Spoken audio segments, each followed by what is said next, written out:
Good afternoon, friends. Welcome to the CEC Gurukul lecture series. In this lecture series, we have been discussing about the cost accounting. And in the subject of the cost accounting, today's lecture, I'll be talking about service costing. And in the service costing, my focus will be on transport costing. See, what is service costing? Basically, I would say there are two types of companies, the companies which provides goods, which manufactures and which provides goods, and the other types of companies which provide services. So service costing is being basically used in those companies, in those industries where some services are being provided, like transport companies, electricity companies, hotels, cinema halls, schools, colleges. Means these are the various types of organizations where this transport costing is being used.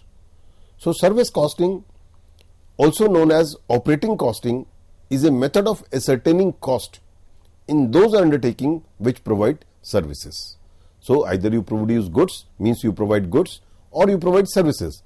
So those companies, those organizations which provide services, they use service costing. They prepare their cost accounting. They calculate their cost per unit on the base of service costing. So as I just said, transport companies, electricity companies, hospitals, hotels, cinema houses, schools and colleges. See, what does the school and colleges do? They educate. So they are educating the students. They are not producing any commodity.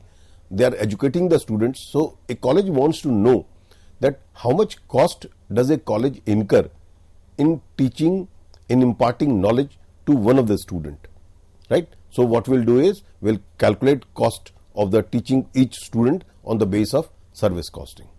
A hospital wants to know what is the cost per bed or what is the cost per patient in a particular day. If the patient remains in the hospital on a particular day, in a particular day or on a day, what is the cost involved, right? Cost involved means I'm not talking of the operation costing and operation cost and all those costs, the medicine cost, that is separate. Basically, how much cost does the hospital incur in running a bed? Means if you are having a particular bed or a bed, right, in a particular type of room, because there are different types of rooms, general rooms, semi-private rooms, private rooms. So how much cost does a hospital incurs, right? So transport companies, electricity companies, each kilowatt of power, each megawatt of the power which you produce, what is the cost involved? In the transport company, like say, if you run 1 kilometer, what is the cost involved? So in these type of companies, in these type of organizations, the type of costing system that we use, that is called transport costing. Service costing, not transport costing. But my focus in today's lecture will be on the transport costing, right? So these undertakings do not manufacture any tangible goods. The cost of operating a service is known as operating costing. Therefore, service costing is also known as operating costing. Means the services which you provide, it is also called as operating costing. So services provided are of unique type. A large part of the total capital employed is invested in fixed assets, and comparatively less amount is required for working capital.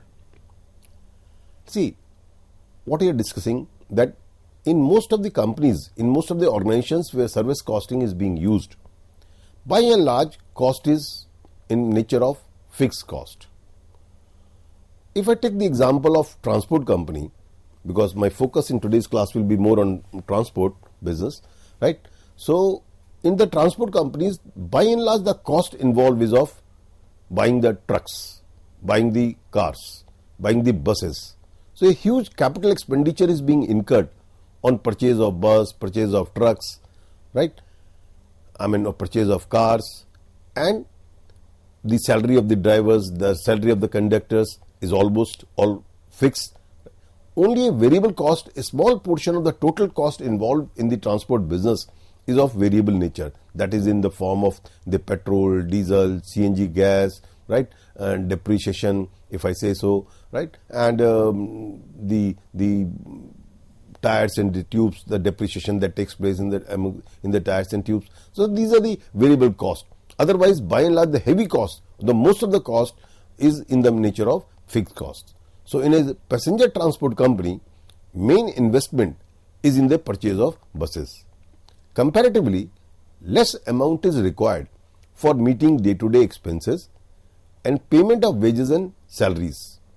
It is for this reason that interest of capital is generally included in cost of such undertaking. If you recollect, when we were discussing about reconciliation of the cost and financial accounting, I said there are certain transactions, there are certain expenses that is being shown only in the financial accounting, not being shown in the cost accounting, and interest on capital is one such expense which is shown in the financial accounting. But in the service costing, especially in the transport operating costing and the transport, when you calculate the cost of running a transport business, right? In that case, the interest which you paid on the capital is also the part and the parcel of the cost. That is also being shown in the cost accounting. Because if you buy a truck or if you buy a bus, say minimally, I don't have exact idea, but a minimally bus, good quality bus costs 30-40 lakh rupees these days, 40 lakh rupees, right? Minimally I am saying. So this cost is a huge cost, heavy cost as compared to the running cost of the petrol and the diesel. So the interest which you pay on purchasing this bus is also the interest which you pay on the capital which you have employed. Means you have taken a bank loan, and on that bank loan you are paying some interest. So that interest part is also the part and the parcel of the cost of running a transport business. So what are the characteristics of the service costing? Now let's discuss a few points that what makes the transport costing different from other types of the costing system. So the distinction between fixed cost and variable cost is very important in ascertaining the cost per unit. I have just referred it that most of the costs are in the nature of fixed cost and a small portion of the total cost is in form of variable cost. VC means variable cost, FC means fixed cost. So what is a fixed cost, variable cost? Time and again while discussing about the cost accounting we have discussed it. Let me repeat, let me recapitulate for your purpose. Fixed costs are those costs which do not change with the change in the level of output, right? Within a given period of time, means in a reasonable period of time, and up to a particular production capacity, right? So that is basically fixed cost. You purchase a truck, you purchase a bus, the capital which you have invested on that, it is, and the interest which you are paying on the amount which you have borrowed from the banks or any institutions, right? So that will remain fixed whether your bus remains in the stand only or it travels more and more. So your fixed cost is going to remain same. But the more you run the bus, the petrol and the cost will increase. So variable cost is that cost which changes with the change in the level of output, or here I will say level of services. More number of kilometers you will run the bus, right? So the petrol cost will increase. So petrol in our example is a variable cost for a transport company. So variable cost is that cost which changes with the change in the level of output. So we must distinguish between what is fixed cost and what is variable cost, and we identify that these are the fixed costs for running the business and these are the variable costs for running the business. So the distinction between fixed cost and variable cost is important in ascertaining the cost per unit. This is because the scale of operation considerably affect the cost per unit of service rendered. See, as I just said, if you keep the bus stand in your shed, right? So there will be no petrol cost, but the fixed cost, which is the major cost of the total cost, you will have to incur whether you run 100 kilometers a day or whether you run 200 kilometers a day. So if you run that bus 200 kilometers a day, obviously the cost of running per kilometer of bus will keep down, will fall down, because the fixed cost component will remain same. It is only the variable cost that will change, right? So as you operate at a higher capacity level, the cost per unit will keep on falling. So as the major part of the total cost is fixed cost, the cost per unit of services rendered will decrease if more number of services are being rendered, right? More number means increased volume If volume increases, volume here in our case is kilometers or 10 kilometers, I'll be talking of this, right? So as the 10 kilometers increases, the per unit cost or per 10 kilometer cost will keep on falling. So example, in a transport company, if buses run full capacity, the number of passengers will be large and the total cost remaining unchanged, right? Total cost means basically I am talking of the fixed cost. The cost per passenger kilometer will be lower. So method of ascertaining cost in transport undertaking is known as transport costing. Its main object are, number one, to ascertain the operating cost of running a vehicle per kilometer, right? So you want to know that if you are running a bus, what is the per kilometer cost, or if you are running a truck, what is the cost of running the truck per kilometer. I'm not talking of that. It may be ton per kilometer, it may be passenger per kilometer, right? Or simply I am saying per kilometer. So you want to know it. So this when you prepare this accounting, you will able to know what is the cost per kilometer. Fix the rate of cartage of goods and passengers on the basis of operating costs. If you're a transport company and you want to know that how much cost does it we incur for on each passenger, that if one passenger travels 1 kilometer, what is the cost involved, right? Or if you carry 1 ton of load for 1 kilometer, what is the cost involved in the trucks, right? So what is this?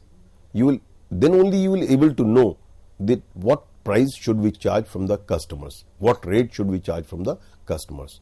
So for cartage of goods or for taking the passengers, that operating cost is very important, because operating cost will give you an idea that how much cost are you incurring on the running the bus or the truck, as the case may be, right? To decide the hire charges where vehicles are given on hire. Suppose you have 100 trucks, you have fleet of 100 trucks, and you have given it on hire charges, right? Hire basis. So you want to know that how much should we charge from the organization for which you are giving it on hire, right? Or if you are taking it on hire, you would like to know that what is the right price for paying hire, if it is on the base of per kilometer or ton kilometer or passenger kilometer, like that. So it helps you in deciding the hire charges. Transport costing also helps you to compute the cost of using own motor vehicle with that of using alternative mode of transport. That is, if you own your own bus, your own truck, your own car, like many people these days, you must have heard in common parlance, these days it is more convenient and more cheaper, rather I would say. Here I am talking in terms of the cost only. If you take some taxi, Ola, Uber, or a whole host of taxis which are being run, instead of keeping your own car.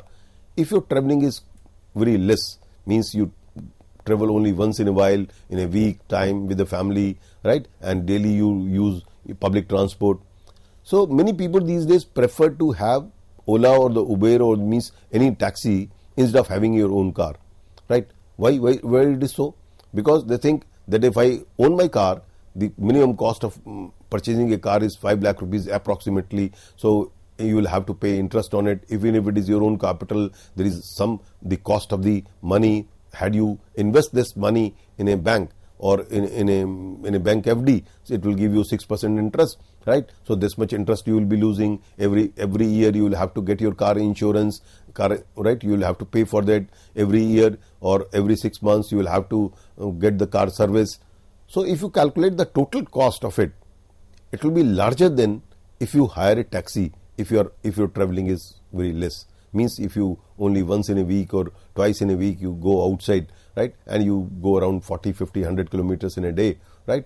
So then the cost of having the own car will be more expensive as compared to the hiring it on Ola or Uber or all these taxi services. Fine. So the point I am trying to make it is that if many times even in business it is the case that you want to know that instead of having your own motor vehicle, what is the cost if you hire it from outside, what is the difference in the cost. So transport costing will help you. Then determine the cost to be charged to departments which use internal transport facilities.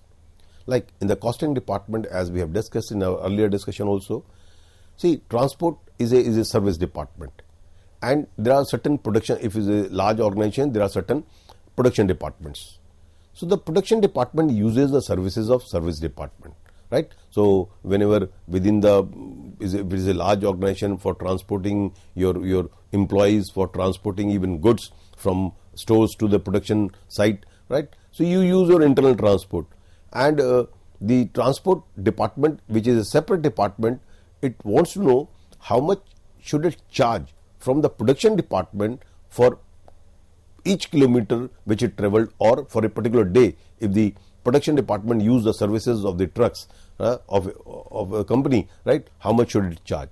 So even for charging to the different production departments, right? Because in the cost accounting we calculate the cost of each unit produced by the different departments. Suppose there are 4 departments producing separate product, right? So what is the exact cost of each of the product? You will able to know when even the internal services is being charged at a proper rate. So with this very purpose, the transport costing is being used.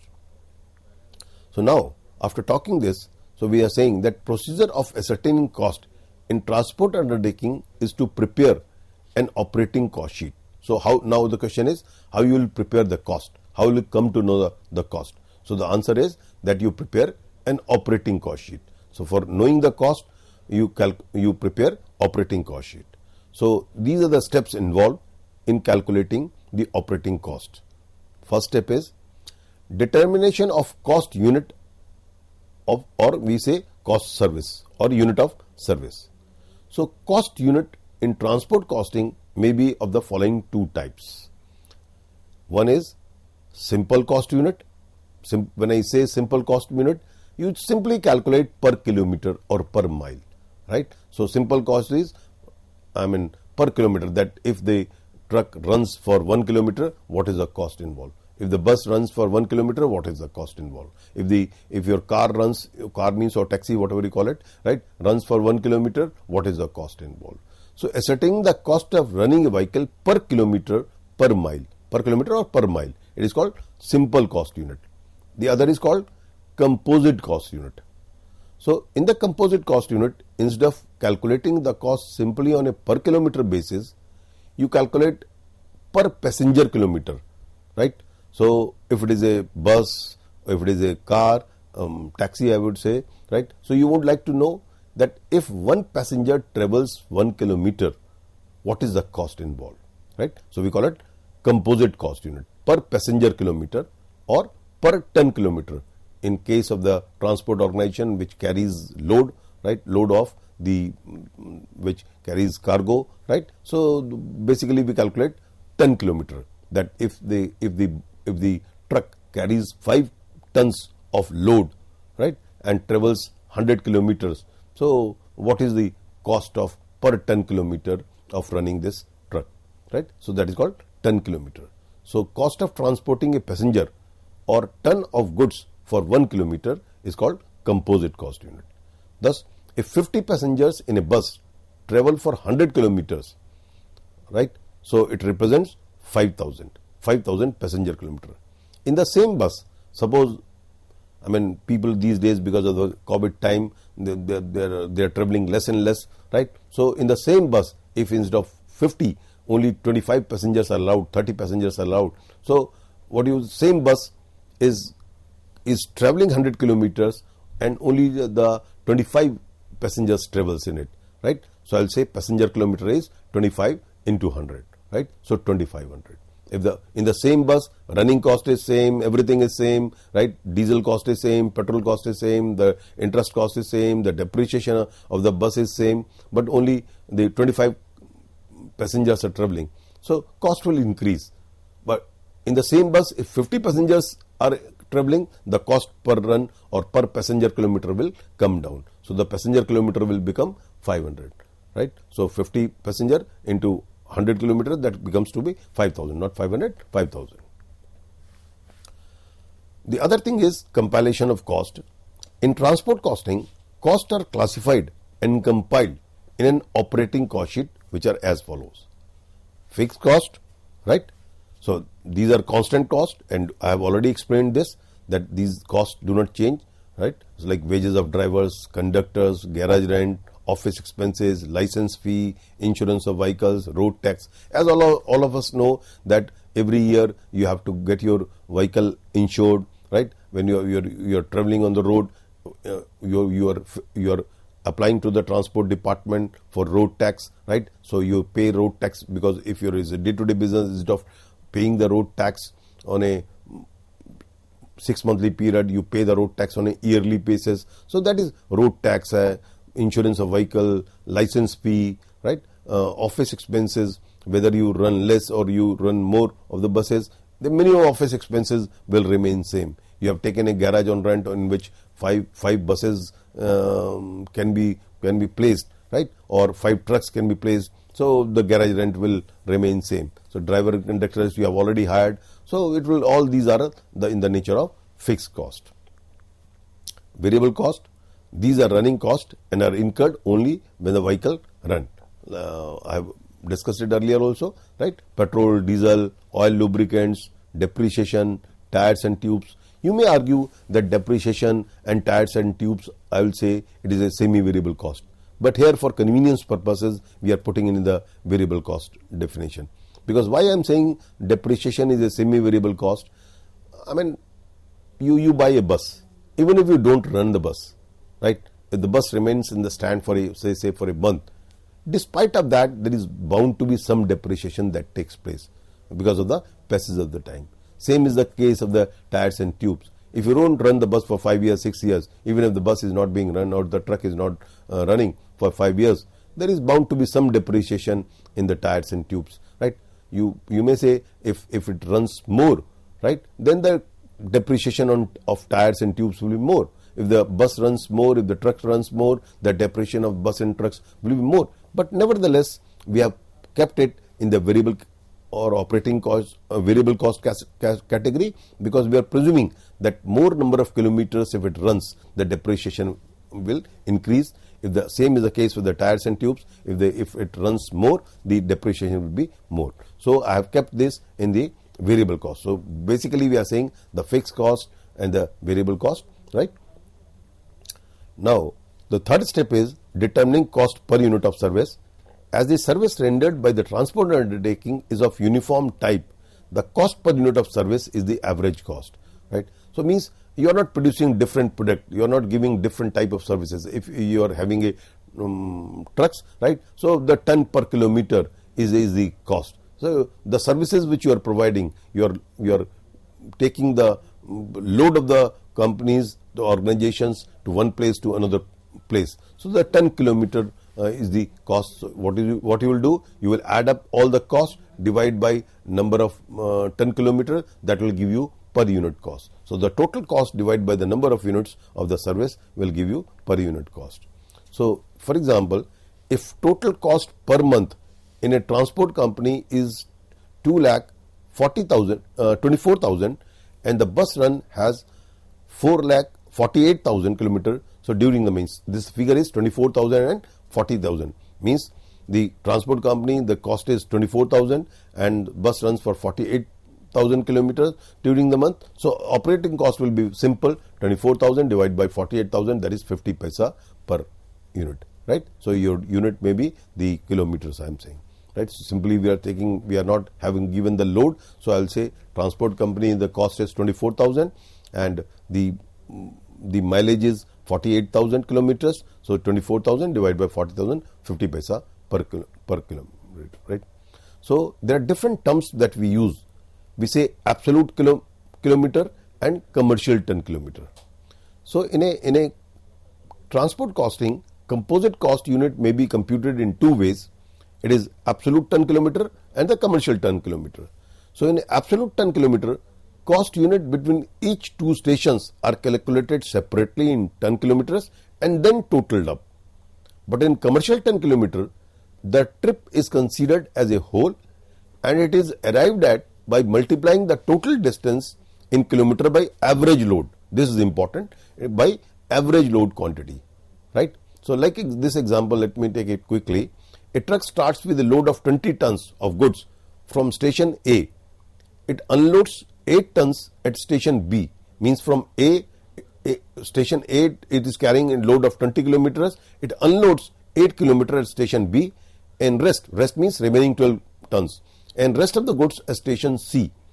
It is reaches back directly to station A after getting reloaded with 16, means from station C to station A, right? It is reloading at 16 tons of goods at station C. The distance between A and B, A to B, then B to C, and then from C to A are 50 kilometer, 70 kilometer and 100 kilometer respectively. Compute absolute ton kilometer and commercial ton kilometer. So absolute ton kilometer is 50 kilometers into 20, that is from A to B, plus from B to C 70 kilometer into 12 tons, because total 12 tons is being carried, and this tons of this 8 tons are being unloaded at station B, and from B to C only the 12 tons is being carried, right? So 50 kilometer into 20 plus 70 kilometer into 12 plus 100 kilometer into 16, because while coming back from station C to A, 16 tons is being reloaded, and the distance is 100 kilometer. So if you add up all this comes to be 3,440 ton kilometer. And lastly, the commercial ton kilometer is average load. Now I will not multiply its every, I will calculate the average of 20 plus 12 plus 16, that is from A to B, B to C, and from C to A back, right? So 20 plus 12 plus 16 divided by 3, that is average tons, multiplied by 220, the total distance travelled, that comes to be 3,520 kilometer. So this is your commercial ton kilometer. So friends, I hope you are able to distinguish between absolute ton kilometer and the commercial ton kilometer. In commercial ton kilometers, we take into account average. In absolute ton kilometer, we take into account separately, right? So with these words, thank you very much. And in the next lecture on this service costing, I'll be talking about the practical aspects of the service costing.